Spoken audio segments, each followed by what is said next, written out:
Watch here. Actor Christian Bale being, shall we say, greeted by Chinese security when he attempted to meet a blind human rights activist. And here's the car chase, chauffeuring them away. And they... Yeah, I mean, I hope I did.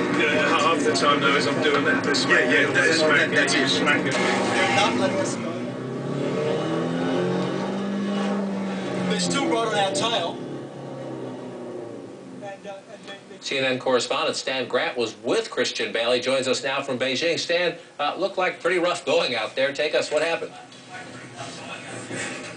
Yeah, it is. You know, this has been going on for more than a year now, ever since Chen Guangcheng was released from prison. This is a blind human rights activist who's campaigned for the rights of villagers in China, also campaigned against forced abortions. Now, he's spent 4 years in prison. He's then effectively been locked down in his house ever since. And whenever anyone, human rights activists or journalists, have tried to approach him, this is what has happened. There is a permanent security cordon around that village. There are people stationed at the gate. They are unidentified, they are wearing plain clothes, and they are not afraid to throw punches and forcibly eject people. That's exactly what happened to us today. Christian Bale approached them. He wanted to meet Chen Guangcheng. He's been inspired by his story. They immediately came after us. Punches were thrown at us. They tried to damage our camera. In fact, our camera pretty much is shot right now. They also came after Christian Bale's camera. And as you saw there, John, they chased us away. It was about a 30 to 40-minute car chase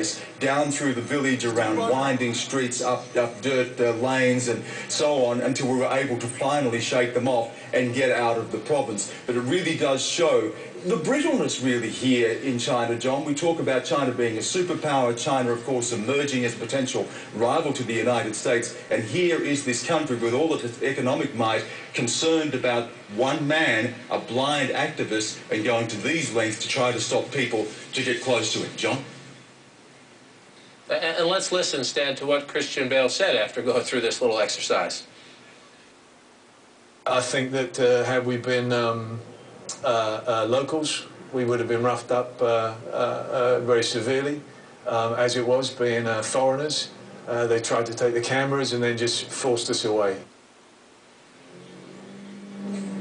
Stan, this standard operating procedure all the time, or is there more sensitivity on behalf of the Chinese government because of what they see in the Arab Spring, for example, and more pro-democracy movements around the world? You know, that has been a factor. Over the past year, we've seen a big crackdown on the media. We've been very, very much limited in what we are able to do. And there's a concern here. You know, there is a lot of pent-up anger, a lot of frustration. The gap between rich and poor is growing ever wider here. You're seeing a lot of this being played out in the rural areas. We've also got a leadership change coming in 2012, and they want to batten down the hatches ahead of that. And what Christian Bale was really hoping to do here was to shine a light into that. An interesting story, John. He'd been in China for a premiere of a film that he'd shot here. That film had actually been shot with the backing and the cooperation of the Chinese government. He then said, look, I'm here, I'm working here, I want to also do more. I want to look into a story about injustice, and I want to be able to challenge the Communist Party. I want to be able to challenge the impact on ordinary Chinese that they're having to go through here. So that was his aim here today. John? Well, good for Christian Bale, and Stan, great reporting being there to take all that into account. Fascinating story. Thanks so much. Good to see you, Stan. Tonight's number, 1